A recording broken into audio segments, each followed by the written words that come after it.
Hey everybody, this is Jeff Amerine, founder and managing director of Startup Junkie. Startup Junkie is an entrepreneurial support organization. We're here to provide free services. We run accelerators. If you want to learn more about what we can do for you, check us out at startupjunkie.org. Hello, ladies and gentlemen. Welcome back to another episode of the Startup Junkies podcast. Thank you for tuning in from however and wherever you're tuning in from. I'm your host, Daniel Koonce. I'm joined here today by my co-host, Harrison Kitson. Harrison, how you doing today? Great, thank you. Another extremely sunny day in November in Arkansas. Yeah, they keep rolling. They don't stop. Well, it's our pleasure today. Joining us are the co-founders of GovBidAI, Joshua Hedeby and Moner Attwa. Thank you guys for joining. How are we doing today? Doing great, thank you. How you doing? Great, Daniel. Yeah, doing great. Like Harrison said, it is another warm, sunny November day here in Northwest Arkansas. I don't know how it is for you guys, but we're tired of the heat here. I'm located here in Phoenix, and it finally just started cooling down a little bit for us, right? So we're hanging out in that 60-degree range, and it's just beautiful. So while everyone else in the country is upset by the cold, we're all stoked to finally have the weather change. Yeah, that's awesome. And Moner, where are you located? So I'm actually located in Northern Virginia, right near Washington, D.C., or outside of Washington, D.C. area. So we've got, actually, the weather's been pretty great right now. So it's been tremendous. Can't complain. I think we'll get some more cold next week, as depicted. Well, send some of that cold our way, please. We are ready for it. Sounds good. Well, the way we kind of like to start these episodes, I'll let one of you two take the task. Just give me GovBidAI's elevator pitch. So GovBidAI was founded to really help small to mid-sized businesses navigate the government contracting sector. It's actually a huge marketplace. When you look at the DoD and federal government spend, 30% of that is allocated towards small businesses. So our main focus has been around small to mid-sized companies, helping them from kind of navigate the red tape that is the government contract world. So GovBidAI is excited. We launched our first tool set called Opportunity Hound. And again, we just want to kind of demystify that red tape around the government contracting world, make it easier, and get people access to these dollars that are set aside for them in the small business world. Yeah, that's awesome. Will you guys touch on what each of your roles are within the company, within the organization, and kind of, you can go back as far as you want, but your path that led you to those roles? So I'm the CEO of GovBidAI. Background, Josh and I both have a similar background. We're both CPAs, started in public accounting. I think me being in the Northern Virginia area, government contracting is kind of like the heartbeat. The government spend, obviously, DC area. And so found myself in government contracting, was a CFO at the age of 27, sporting company, and then in government contracting, then went to another company, helped build them up. And then really from there, I've just always been passionate about government contracting. Me and some of the partners collectively have $1 billion worth of work in the government contracting space. And when we look at it, it's exciting. I mean, just taking down, getting to the win, and just the analytics involved, and just looking at things. And with the advent of technology, where it's at, we're like, hey, we can create something really with a great user interface, really help get the word out there to businesses all over the country without them having to hire someone like myself or some of our other partners and pay us a fortune. So that's truly what we are trying to do with the innovation of AI and where it's at today, to really move it ahead significantly. So it's exciting. Yeah, that is exciting. And Joshua, what was your background? Yeah, absolutely. So like Moner mentioned, both started off in public accounting. I spent just shy of 4 years with KPMG out here in Phoenix, Arizona, leading audits for Fortune 500 companies, private companies, small businesses alike. And so in around 2021, I kind of moved into the small business sector as well, working for an aerospace and defense company out here in Phoenix. And really what led me to want to be a part of GovBidAI after meeting Moner was as a director of finance within the aerospace industry, as a small business, I saw just how crazy the prices were. I saw how expensive it was to not only obtain some of the tools that the big companies have, but more importantly, what's more difficult is to get the expertise that these big companies have, right? And so I was introduced to Moner, and we both just had this crazy passion for small business, government contracting, and technology, where it creates this perfect intersection for what we're trying to do with GovBidAI. So really what drives us is innovation, and wanting to get some awesome tools into the hands of small businesses, because we truthfully do believe that small business drives innovation, specifically within the government. And so if we want to see some big innovation within the government over the next couple of years, we've got to really be propping up these small businesses. So that's really how we kind of got to where we are today. Can you just talk a little bit about some of those tools that y'all are using to help your clients, and kind of give us a bit of a deeper dive in terms of what y'all provide to your clients? So it's funny you use the word deep dive, because we actually created a report called an OPI deep dive. And what that is, our slogan is join the hunt, lead the pack. We used an opportunity hound dog kind of to go after the opportunity. And what we did is our first thing we tackled was kind of a better search capability, a way to search for the opportunities in a better form. And again, we just launched our beta. We're continuously building up, so there's a lot of other capabilities on our roadmap. So we've concentrated around the federal side, federal and DoD opportunities found in sam.gov. Next, we're going to be adding state and local opportunities. We're also going to be adding some of the grant opportunities as well. So it increases that pipeline for small businesses to find opportunities in one portal. So we work to help create that search function that's a lot better to be able to search for opportunities. And we also added a search to the lowest level. So if I'm trying to find something that maybe the government didn't use in their explanation of their summary, you can still find it if it's in the document. So we created so you can search not only at the top level, but you can also search all the way down to the document level. Where that's critical is, say I'm looking for something that is a keyword like propulsion engineer. The government didn't put it into their requirement. I can still find it if it's in the document. So it leads to finding more opportunities. Another thing we added after you found the opportunity, what we found is now you're staring at some of these things could be hundreds of pages, if not thousands of pages. So think you're a new business, and the government acquires everything, right? They acquire everything from janitorial services to cyber to, everything you can imagine. They're one of the largest purchasers in the world. And so when you look at it, most of these solicitations have a similar form function to them, or a way that they have to go about doing things. So a janitorial contract might have hundreds of pages just to go after the requirements. So when you, as a small business, you open it up and you're like, oh, what? This is 100 pages? Wait, next document's 50? What is this? What's the FAR? What's this? And so you get scared and you automatically pull back. Or you start to spend hours reading and then find out, gosh, I can't even bid this. I need a secure clearance.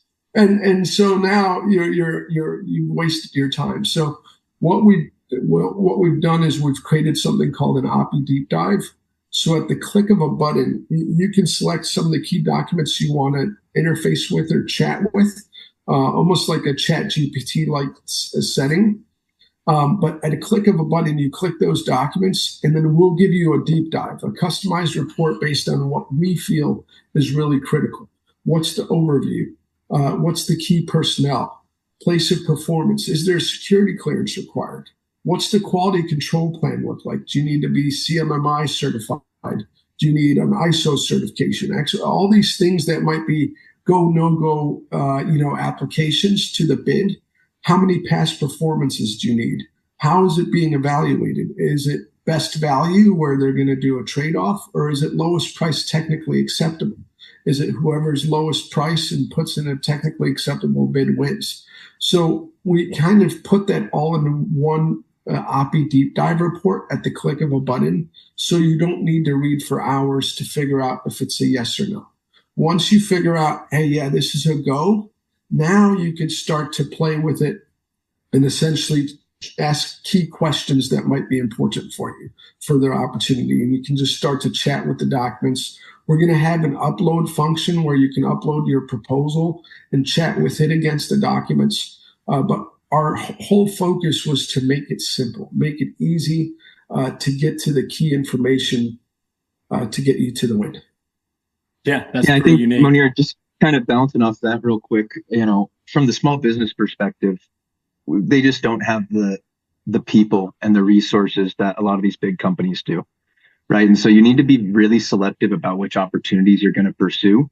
And just as important it is to find the ones that do work for you to submit a proposal on, it's almost more important to know which ones are not a good fit, so these small businesses aren't wasting time on proposals where, I need to go get a certification that takes me 6 months to obtain. Well, you can't do that in the time that it takes to respond to a proposal.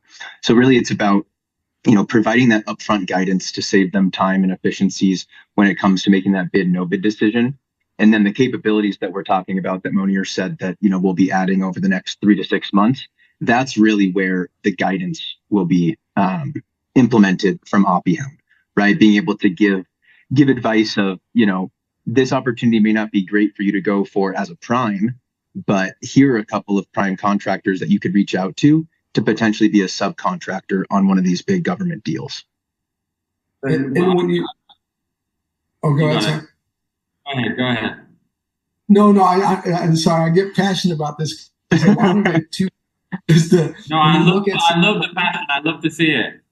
And it's again, we can do some really cool stuff with the data to really give people, hey, this you should go after this, or hey, no, don't go after this one. These are going to be later iterations where we're going to look at some of or show people the data in a way that really gives them a high P win or a higher probability of win based on what we know and what we bring out in these data dashboards. And again, the ultimate objective for us as a company is to help these companies win, help the innovation. It builds these companies up as commercial work ebbs and flows. Government contracts are generally about 5-year deals. And there's some that are shorter, some are longer. But for the most part, it's generally 5 years of consistent revenue coming in for companies. And it's a past performance. So it helps them, small businesses, from getting a line of credit from a business, being able to do other things within maybe R&D and all these other things that they might not tackle just because now they've got this consistent revenue coming in. It gives them kind of a sigh of relief. They can do other things as commercial work goes down. They're like, okay, I got this government contracting work still going. So we just want to grow with those companies over time. Yeah, that's pretty unique, pretty cool. So you kind of simplify these government contracts. You help get smaller businesses a deeper dive, saving them time, energy. Surely this isn't a free platform, is it? Well, so there is a free tier. We did give a free tier to search. So instead of people being able to having to do their searches through SAM, they can do them through us. When we add state and local and some of these other search tiers, maybe it's a little bit of a fee. We've added the advanced search to the document level. That's $25 a month. Made it pretty user friendly, easy.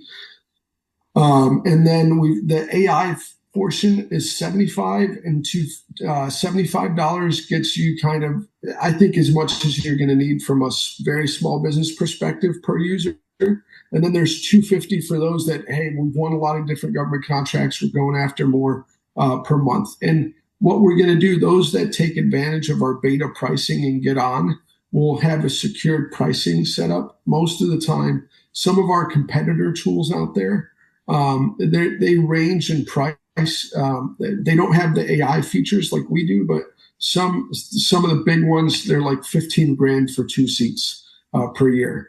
And so we just wanted to really tackle this ecosystem and help these small businesses. And truly what's going to happen is we've got other things down our on the roadmap that we can't talk about today because we don't want to share all the secret sauce. But truly those that come on will have access to some really cool things. And we're going to be adding a lot of really great things in the next coming 12 to 18 months that are like huge verticals in themselves. That is just going to be very exciting.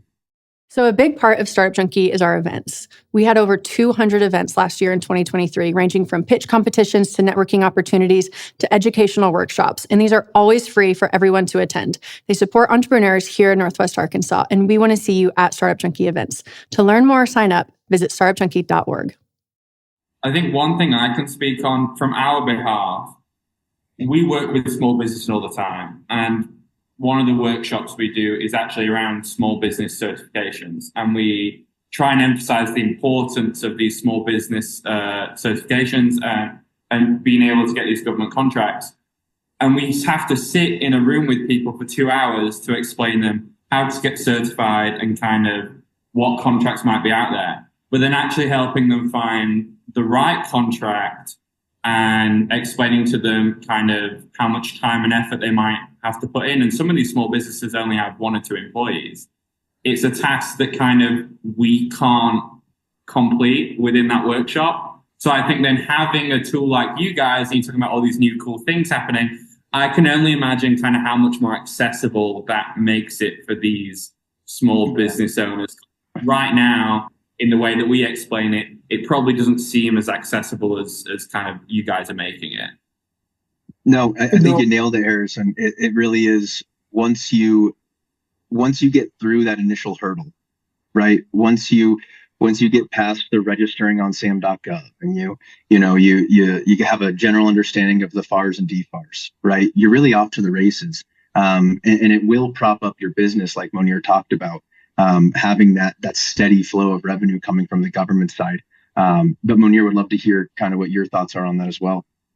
Oh, definitely. And a lot of these things too, again, people don't know what they don't know, right? So they stare at these things. So once they've done them, once you go, so say, I'll pick a janitorial company. Say I'm doing janitorial services for local schools, X, Y, and Z. And I'm like, I really want to attack this. And there's some of these contracts that they let out because the government has buildings all over the country.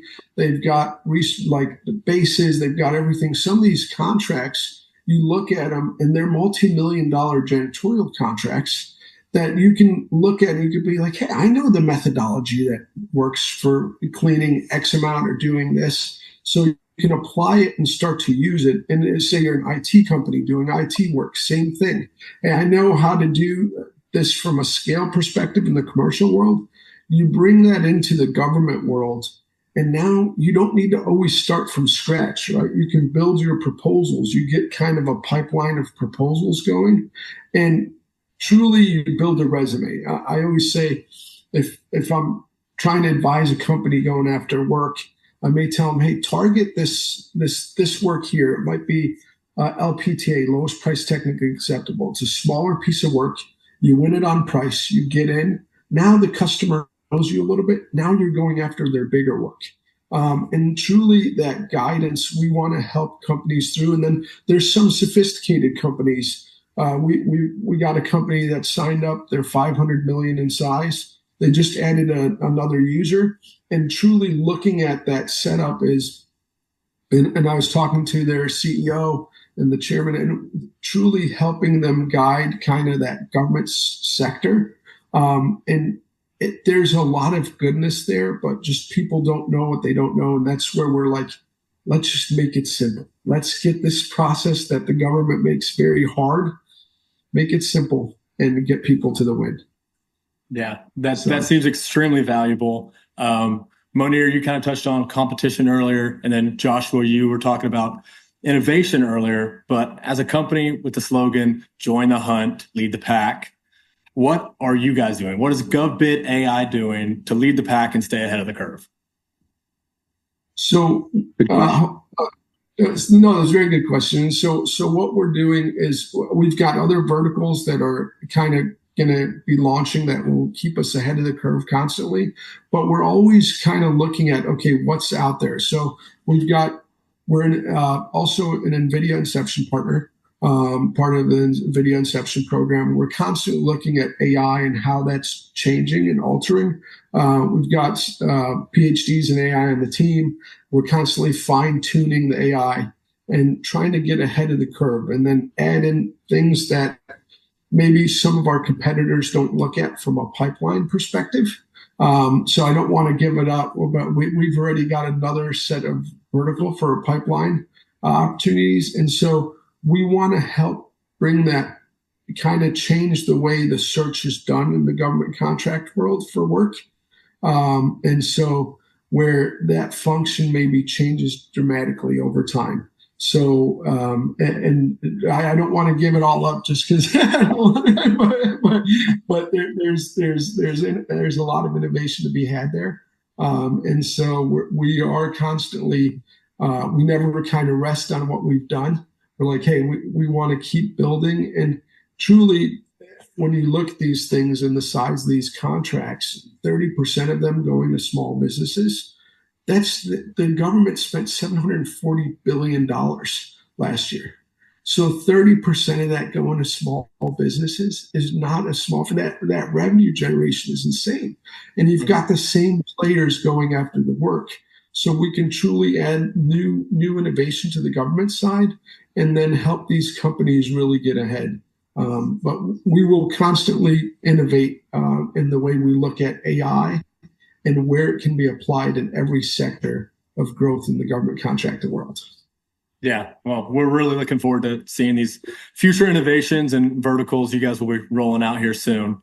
But as we're slowly running out of time, unfortunately, we kind of like to ask a land the plane question. And Joshua, we'll start with you on this one.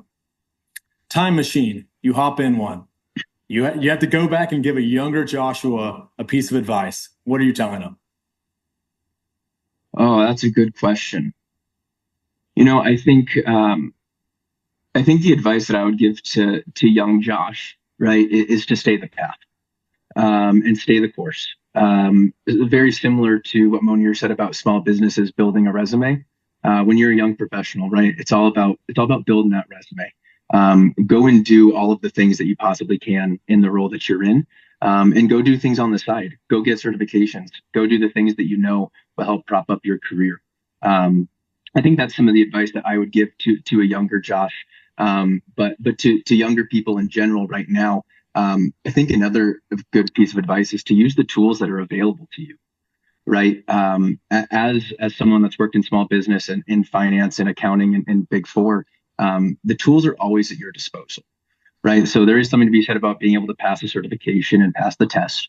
Right. But really being able to leverage all of the cool, innovative technology and the tools that you have on hand, that's really where you're going to be able to differentiate yourself. So that's some of the advice that I would give. Yeah, that's great advice right there. And Moner, same exact question. What would you tell a younger version of yourself? Buy Bitcoin and buy Bitcoin, buy real estate. Buy Bitcoin and NVIDIA and call it a day. No. I'd say, probably just lean more into the technology world with some of these solution sets earlier on. A lot of times I think I've always been more on the, hey, let me go out and help the companies build. I think that's truly where, done correctly, we could have probably done this 2-3 years ago. So I would have probably told myself to start earlier. But that being said, it's a great time. The innovations are happening. We're seeing a lot of changes. So it's very exciting. And again, seeing where small businesses, SAM's had a huge growth in number of users that have signed up, which means there's a high interest in the government contracting world. So I think that's just truly been very helpful. So I'd probably say, hey, start earlier to build the product set. But again, we're excited where we're at. Yeah, That's also great advice there. Well, if any of our viewers, listeners want to find out more about GovBidAI, about Opportunity Hound, or maybe want to get in touch with you guys, where should they go? So our website, so we've got www.oppyhound.com. That's where you can sign up for the tool set, everything that's going. Or if they wanted to go straight to GovBidAI, they can see it there under the products section. So either one, and they can just start to play with it. We'd ask everybody sign up for the free account. You may not be in the government contracting space today. Just get the free account, do some of the searches, play with it, and just truly, have fun with it. And we're going to be innovating and bringing more online as it's growing. Yeah, and give us a follow on LinkedIn as well. Opportunity Hound. Opportunity Hound is our LinkedIn profile as well. We're going to be coming out with lots of cool blogs and different posts over the next couple of months that really should be able to give some real-time guidance to these small businesses on upcoming contracts. So just wanted to throw that in there as well. And any workshops or anything you guys need that you guys want us to help support or be on, we'd love to. We want to constantly stay in contact. And truly, we are passionate about helping small businesses win and grow and growing with them. So anything we can do to help, we're here. That's awesome. Well, thank you guys for your time today. I know you guys are busy, so we appreciate you taking time out of your day to come and speak with us. Likewise. Absolutely. Hey, thanks, Daniel. Thanks, Harrison. Hey, yes, sir. Thank you, guys. If you would like to get your business in front of the Startup Junkies audience, sponsor the show. If you'd like to learn more about sponsoring the Startup Junkies podcast, email us at team@startupjunkie.org.